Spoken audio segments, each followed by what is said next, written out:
mendapatkan insight yang bisa diterapkan di area kinerjanya dan organisasinya masing-masing. Sebelum saya memulainya, saya ingin memeriksa dulu, karena di layar saya jaringannya ada report bahwa bandwidth-nya low. Apakah saya freeze, suara saya bisa diterima? Checking. Aman, Mas Akbar. Aman, Pak Akbar. Aman ya. Baik.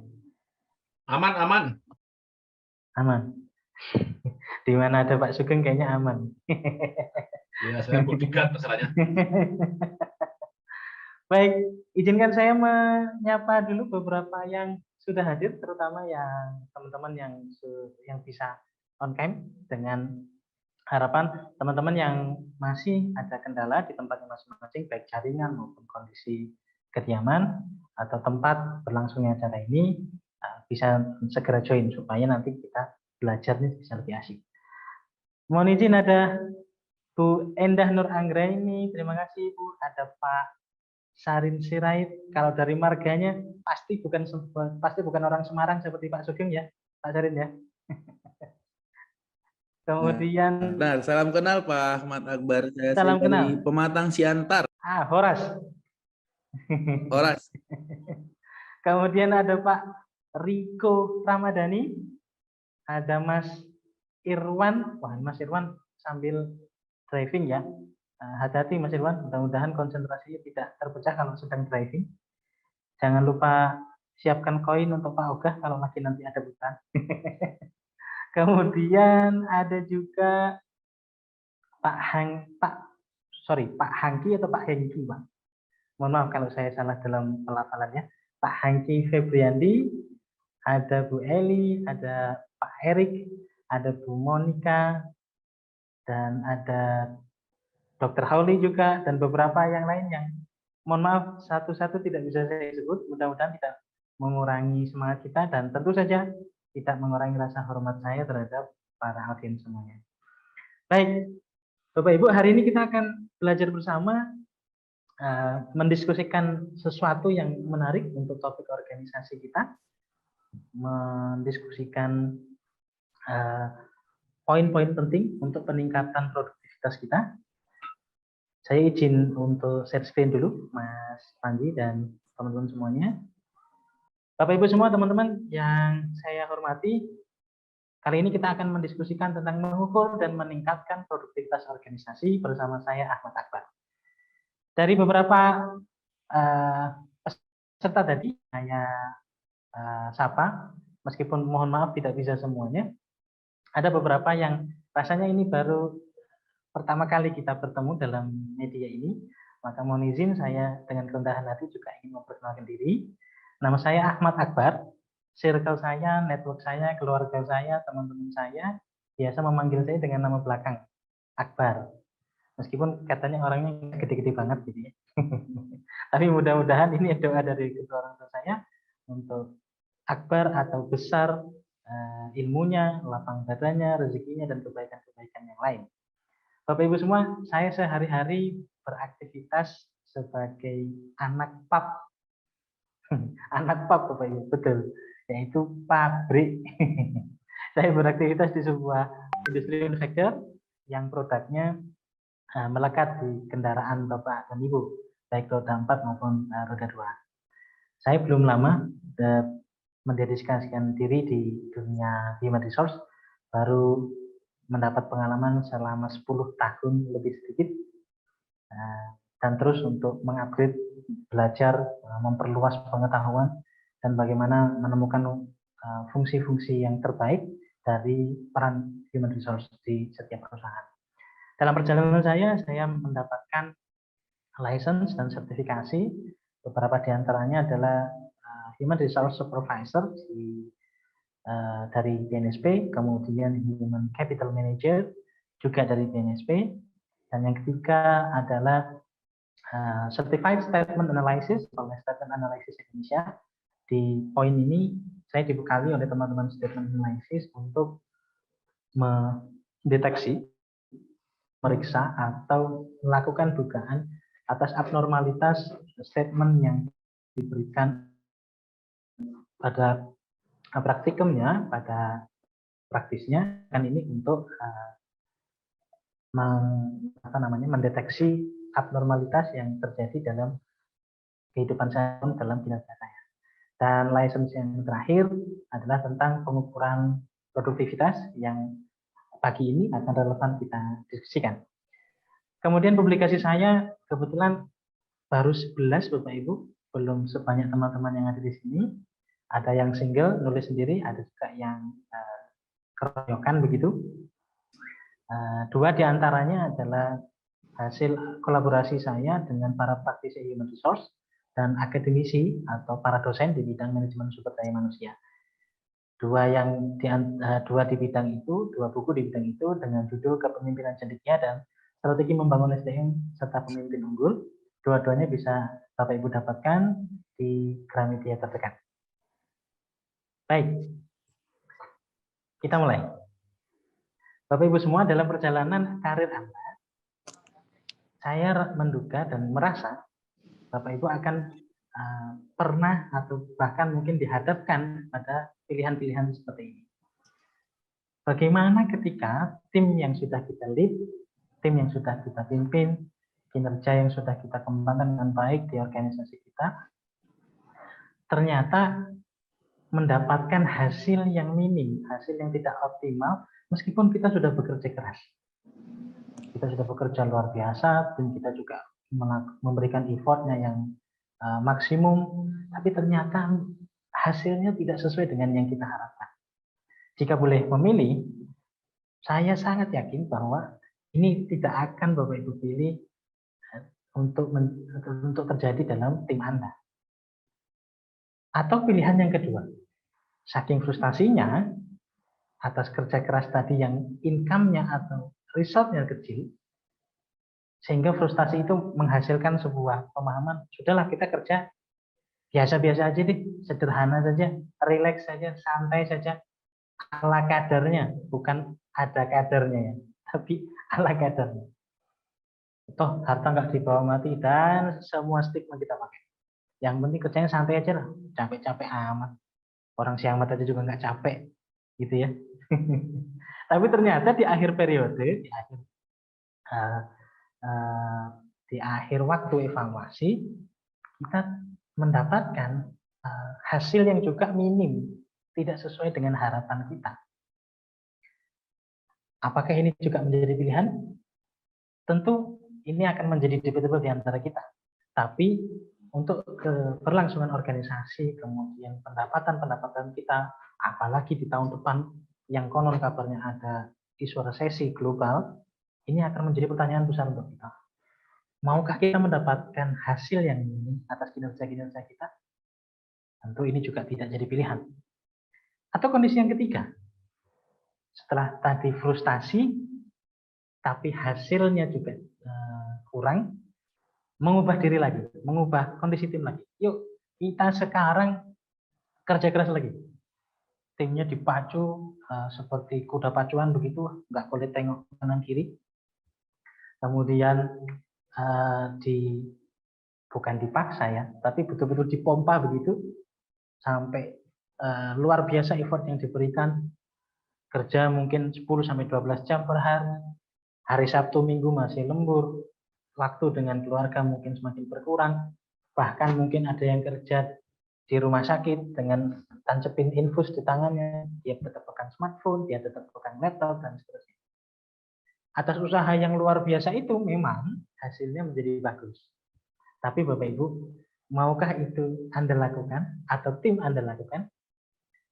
Tentu tidak. Apalagi riset-riset terkini menjelaskan bahwa work-life balance, kemudian keseimbangan mental hidup di dunia kerja itu menjadi perhatian yang luar biasa. Ditambah kenyataan dalam riset-riset yang saya lakukan bahwa kondisi angkatan kerja saat ini merupakan pertemuan dari banyak generasi, mulai dari baby boomers, Gen X, Gen Y, Gen Z, milenial, post milenial, membuat mereka memiliki paradigma yang berbeda, yaitu kehidupan di luar dunia kerja harus tetap balance dengan dunia kerja. Bahkan ada yang kami pernah temukan, teman-teman yang post milenial lebih memilih keseimbangan hidup atau kondisi-kondisi mental yang baik daripada penghasilan keuangan atau finansial itu sendiri. Sehingga kalau dihadapkan pada kondisi ketiga ini, saya pikir ini akan menjadi pertanyaan kita. Betul, dari result, income, profit, dan benefit mungkin besar, tapi worth it kah? Sesuaikah dengan apa yang kita inginkan? Nah, pada kesempatan pagi ini, saya ingin menawarkan hal sederhana yang akan berdampak untuk kita semua, yaitu bekerja dengan sederhana, relax, dan enjoyable, tapi hasilnya bagus dan optimal. Kira-kira nih Bapak Ibu, kalau saya tawarkan cara sederhananya, mau banget atau mau bingit?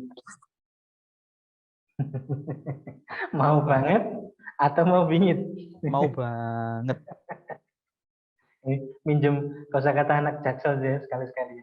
Tentu kita semua akan memilih pada pilihan yang keempat ini. Bekerja dengan enjoyable, sederhana dan relax, tapi hasilnya optimal dan bagus. Gimana caranya? Yaitu kinerja dengan memperhatikan basis produktivitas. Dan produktivitas ini, Bapak Ibu, tidak selalu identik dengan yang namanya kesibukan. Tidak selalu yang namanya kerja keras begitu. Menumpuk-numpuk pekerjaan atau bekerja bahkan lebih dari 8 jam sehari. Belum tentu. Belum tentu. Bahkan seringkali kita sering salah memahami nilai produktivitas selalu identik dengan kerja keras atau kesibukan. Hati-hati Bapak Ibu. Karena kesibukan yang tidak produktif akan membuat kita terjebak di dalamnya tanpa mendapatkan hasil yang optimal. Seperti ilustrasi berikut ini.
Ya, juga Bapak Ibu semua. pembayarannya juga oke.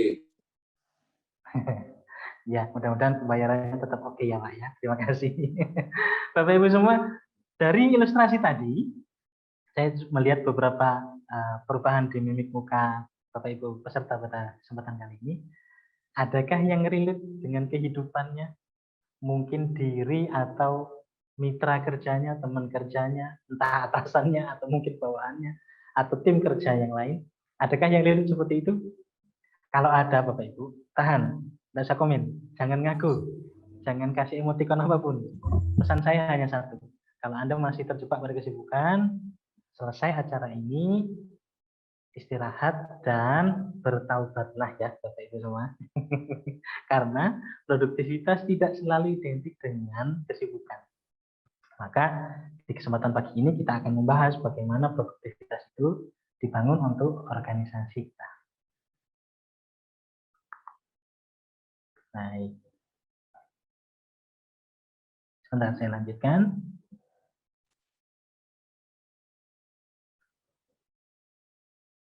Oke. So, kenapa kita perlu untuk memperhatikan produktivitas? Apa urgensinya? Apa pentingnya? Apa kebutuhannya? Kenapa kita harus memperhatikan produktivitas untuk kinerja diri, tim maupun organisasi kita?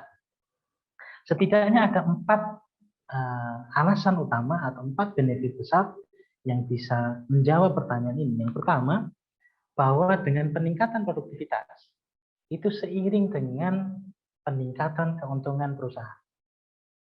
Pak, Bu, boleh dong open mic atau di kolom chat box-nya ya. Bapak Ibu kalau bekerja, beraktivitas, bertransaksi ekonomi, mau dapat untung atau mau dapat rugi? Untung. Pasti untung dong ya. Ya, maka keuntungan ini bisa kita dapatkan dan bahkan dalam skala besar di organisasi kita, di perusahaan bisnis kita, ketika kita bisa memperhatikan kinerja dengan basis produktivitas. Benefit yang kedua, dengan adanya peningkatan produktivitas kinerja ini, kita bisa semakin mendorong karyawan-karyawan kita, tim yang kita pimpin, semakin puas dalam bekerja. Bapak Ibu mungkin pernah mendengar ya, sekitar tahun 2020 atau 2021 WHO itu mencanangkan sebuah concern di mana kesehatan mental manusia itu menjadi pembahasan tingkat dunia. Apa hubungannya Mas dengan kepuasan bekerja? Dalam pertimbangan generasi-generasi kerja saat ini, kepuasan kinerja dari aktivitas sehari-hari mereka merupakan sebuah indikator di mana aktualisasi dan eksistensi diri mereka diakui. Dan kepuasan ini dalam beberapa riset yang saya ikuti, justru akan meningkatkan hasil atau produktivitas kerja yang baik. Jadi ini seperti mata rantai yang saling bertaut. Peningkatan kinerja basis produktivitas membuat karyawan puas bekerja. Karyawan yang puas dalam pekerjaannya justru nanti akan meningkatkan lagi dan lagi produktivitas kinerjanya. Dan tentu ini akan berefek terhadap produktivitas tim dan output kerja mereka yang menunjang produktivitas perusahaan. Ujung-ujungnya tentu balik lagi ke poin nomor 1, nanti bisa meningkatkan keuntungan perusahaan. Nah, statement yang ketiga, keuntungan yang ketiga adalah memberikan pelanggan pelayanan terbaik. Kinerja berbasis produktivitas ini bisa memberikan pelayanan terbaik terhadap pelanggan-pelanggan kita. Pak, Bu, saya mohon izin. Pikirkan sebuah memori di mana Bapak Ibu pergi ke toko offline yang sudah menjadi langganan Bapak Ibu bertahun-tahun. Sudah? Nah, pertanyaan saya, boleh dijawab di chat box atau open mic. Apakah barang-barang di toko langganan Bapak Ibu tidak ada di toko yang lain? Ada atau tidak kira-kira di toko yang lain? Kebanyakannya pasti ada, apalagi toko-toko offline.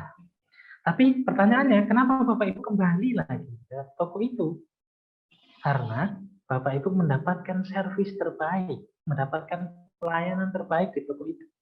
Dan itu membuat Bapak Ibu secara sadar ataupun tidak melakukan pembelian yang berulang atau repeat order. Prinsip yang sama dengan kondisi produktivitas ini, ketika organisasi kita, ketika tim kita atau perusahaan bisnis kita memberikan pelayanan terbaik kepada setiap pelanggannya, maka aspek repeat order tadi menjadi possibility yang sangat besar, menjadi kemungkinan yang sangat mungkin terjadi. Sehingga inilah keuntungan ketiga ketika kita memperhatikan kinerja yang berbasis produktivitas. Dan alasan yang keempat, peningkatan kinerja berbasis produktivitas akan menciptakan lingkungan kerja yang efektif. Yang tadinya resource-nya ada 10, begitu kita teliti lagi aspek produktivitasnya, justru resource yang dibutuhkan ternyata hanya perlu 6. Sehingga kita bisa saving cost, sehingga kita bisa mengalihkan konsentrasi sumber daya yang 4 tadi ke bidang-bidang yang lain. Hingga 4 alasan besar ini, setidaknya, ini hanya minimum saja Bapak Ibu. Tentu masih banyak yang lain kalau kita gali. 4 hal besar ini saja merupakan keuntungan luar biasa ketika kita bisa memperhatikan kinerja tim kita, organisasi kita, perusahaan kita yang berbasis pada produktivitas. Baik, Pak Bu semua, bisa disampaikan di kolom chat ya, supaya kita serahkan di kolom chat saja, nggak usah open mic. Bapak Ibu, dari tadi kan kita ngomongin produktif. Kalau saya mengucapkan kata produktif atau produktivitas secara cepat dan spontan, bisakah Bapak Ibu berpartisipasi dengan mengetikkan di chat box 1 sampai 2 kata yang langsung terlintas cepat? Apa yang langsung terlintas ketika saya mengatakan kata produktif? Silakan ungkapkan dalam 1 sampai 2 kata. Dalam chat box silakan. Pak Hengki menyampaikan efisien dan efektif. Good, very good Pak. Efisien dan efektif. Ada mungkin Bapak Ibu lain kan kalau di sebelah ada minuman, boleh diminum sendiri ya Bapak Ibu ya. Ini menghasilkan output versus itu Pak Roni, Pak Riko untung besar. Bu Monika efektif dan praktis. Bu Endah Nur Anggreni hasil. Good. Very good. Terima kasih Bapak Ibu semua hasilnya. Pada kesempatan kali ini semua jawaban Bapak Ibu ternyata sangat hampir 100%. Sedikit lagi. Apresiasi untuk itu. Karenanya produktif yang kita maksud pada kesempatan kali ini saya ingin meminjam menurut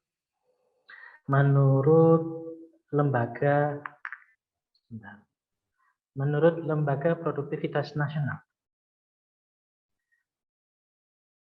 Pada tahun 2021 mereka mengadakan konferensi, mengadakan focus group discussion begitu. Kemudian mendefinisikan produktivitas yang dimaksud pada area ini adalah sikap mental dan etos kerja.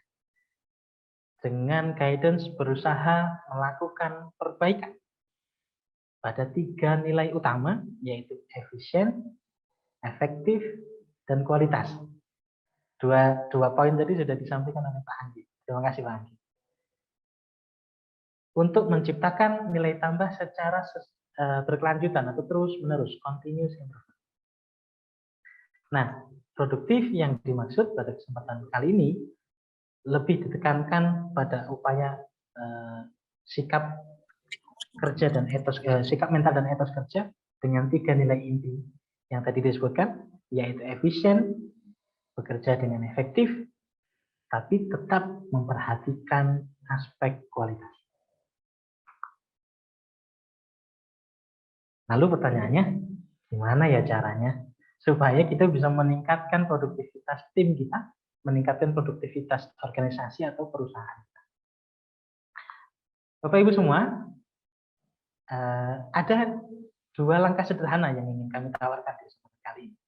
Yang pertama, untuk meningkatkan produktivitas, tentu kita harus tahu level kita, level organisasi kita, level perusahaan atau tim yang kita pimpin, yaitu dengan cara mengukur tingkat produktivitasnya.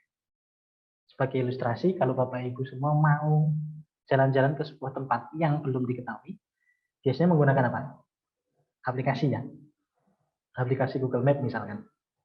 Ketika kita mau pergi ke suatu tempat, Map selalu menawarkan dari mana ini dimulai, yaitu di lokasi tempat Anda stay sekarang atau tempat lain yang menjadi pedoman navigasi Anda. Sama dengan organisasi dan perusahaan kita. Ketika kita ingin bergerak naik dalam aspek produktivitas, maka kita perlu tahu dulu di mana level produktivitas tim dan organisasi kita. Apakah di level bawah, atau sedang, atau jangan-jangan bahkan sedang produktif.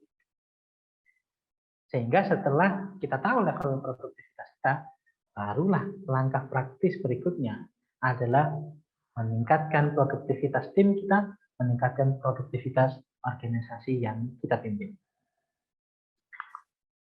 Nah, pada kesempatan ini untuk aspek pengukuran produktivitas, mengukur level produktivitas kita, Kementerian Tenaga Kerja Republik Indonesia sebenarnya sudah memiliki sebuah perangkat praktis yang bisa kita gunakan bersama, yang namanya SIMPRO, Sistem Manajemen Peningkatan Produktivitas. Sedikit saya ulas tentang SIMPRO ini. SIMPRO yang dimiliki oleh Kementerian Tenaga Kerja Republik Indonesia sebenarnya diadopsi pada sistem atau prinsip ajaran Malcolm Baldrige. Malcolm Baldrige ini, teman-teman, Bapak Ibu semua, merupakan sebuah tokoh yang menjadi ikon manajemen kualitas dunia. Berikut sedikit biografinya. Malcolm Baldrige tentang jejak sejarahnya mulai tahun 1922 sampai 1987 merupakan mantan Menteri Perdagangan Amerika Serikat yang hadir ketika masa-masa Perang Dunia waktu itu, Perang Dunia Kedua terutama. Beliau memiliki prinsip bahwa manajemen kualitas merupakan kunci dari kemakmuran sebuah negara dan sebagai kekuatan yang bersifat jangka panjang. Dan akhirnya setelah perjalanan penerapan prinsip-prinsip yang beliau telurkan, manajemen kualitas organisasi pada standar dunia. Jadi ketika nanti organisasi kita menerapkan apa yang menjadi kunci-kunci ide dari Malcolm Baldrige, tidak menutup kemungkinan organisasi kita juga akan menjadi leveling pada standar-standar yang lebih tinggi dan standar global. Lalu kenapa dengan penggunaan ini? Apa keunggulannya? Apa yang membuat prinsip Malcolm Baldrige ini berbeda? Setidaknya ada 3 poin. Pertama, bahwa sistem atau Malcolm Baldrige Way memiliki kemampuan analisa organisasi yang integral, menyeluruh, juga terpadu. Yang kedua, dia bisa digunakan atau diterapkan, diimplementasikan bahkan secara mandiri.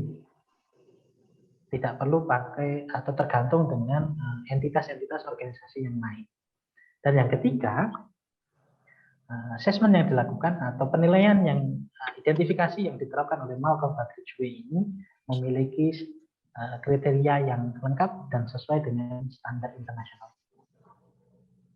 So, secara teknis, unsur-unsur penilaian pada Malcolm Baldrige ini cukup banyak, Bapak Ibu. Dia meliputi ada 7 elemen. Kemudian 7 elemen ini di breakdown menjadi 52 sub-elemen. Dan 52 sub-elemen ini akan di breakdown kembali menjadi 200 kriteria pertanyaan identifikatif. Dan ini akan sangat mudah, sangat sederhana, tapi tetap powerful untuk kita percayakan dalam organisasi kita. Tapi pada kesempatan kali ini, saya mohon maaf pada unsur teknis ini mungkin akan bisa kita bahas di lain kesempatan. Tapi yang ingin kami sampaikan pada kesempatan kali ini adalah bagaimana langkah-langkah sederhananya sehingga Bapak Ibu nanti bisa melakukan penerapan Malcolm Baldrige Way ini terhadap organisasi masing-masing.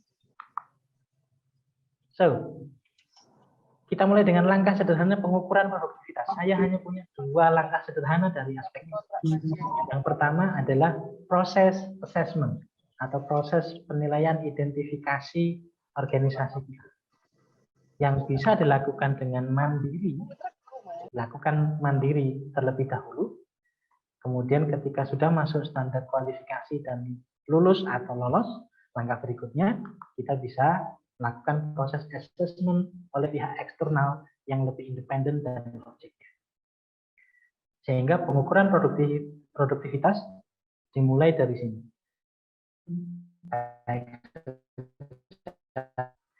Setelah proses assessment di langkah pertama yang dilakukan, langkah berikutnya dari aspek pengukuran produktivitas tim atau organisasi kita akan mendapatkan hasilnya, Bapak Ibu.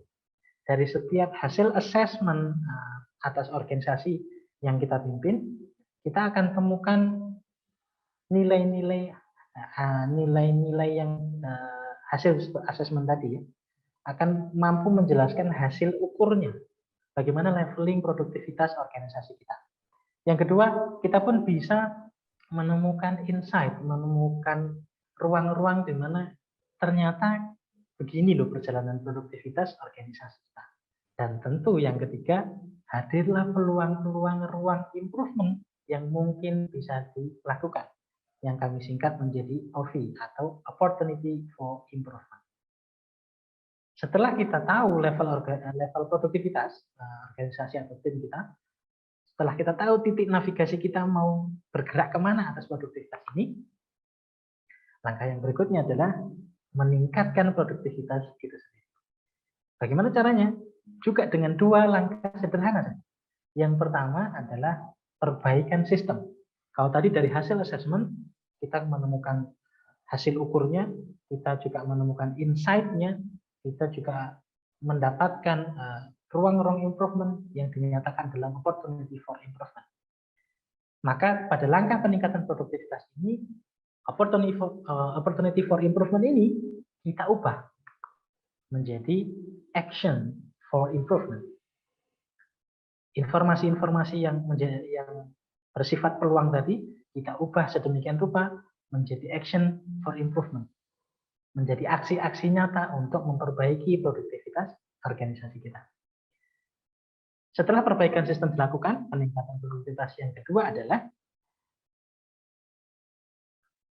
melalui proses yang berkesinambungan, yang terus-menerus, yang terus berjalan dengan konsisten, disiplin, dan penuh komitmen. Dimulai dari asesmen mandiri yang dari awal tadi, kemudian dilakukan peningkatan pada asesmen eksternal, kemudian mendapatkan kesempatan atau peluang-peluang for improvement diubah menjadi action for improvement, dan yang terakhir pada aspek perbaikan sistem. Dan ini merupakan siklus hidup organisasi kita untuk terus menjaga, mempertahankan, dan meningkatkan produktivitas organisasi yang kita pimpin. Sehingga Bapak Ibu semua, masing-masing punya dua langkah sederhana. Yang pertama, dalam rangka besar untuk meningkatkan produktivitas kita, yang pertama kita ukur dulu. Kita pahami dulu level produktivitas organisasi kita. Dengan cara proses assessment, baik internal maupun eksternal, mandiri maupun eksternal, kemudian dilanjutkan dengan mempelajari hasil-hasil assessment, menemukan opportunity for improvement dan insight-insight improvement lainnya. Kemudian kita bergerak pada peningkatan produktivitas dengan cara perbaikan sistem, dan yang kedua adalah proses yang terus berkesinambungan. Tanpa tapi, tanpa nanti. So, in the last, mari kita tingkatkan terus produktivitas organisasi yang kita pimpin, perusahaan yang kita naungi, selalu berada pada produktivitas yang baik, dan tentu saja berupaya untuk naik kelas. Terima kasih, selamat pagi. Saya Ahmad Akbar, mau undur diri untuk sementara. Setelah ini akan kita lanjutkan oleh speaker yang kedua. Bapak Ibu, bagi yang punya pertanyaan, diskusi untuk mengelaborasi ide ini, mohon tahan dulu. Nanti akan dipandu dengan Pak Panji Tampan Tiragara.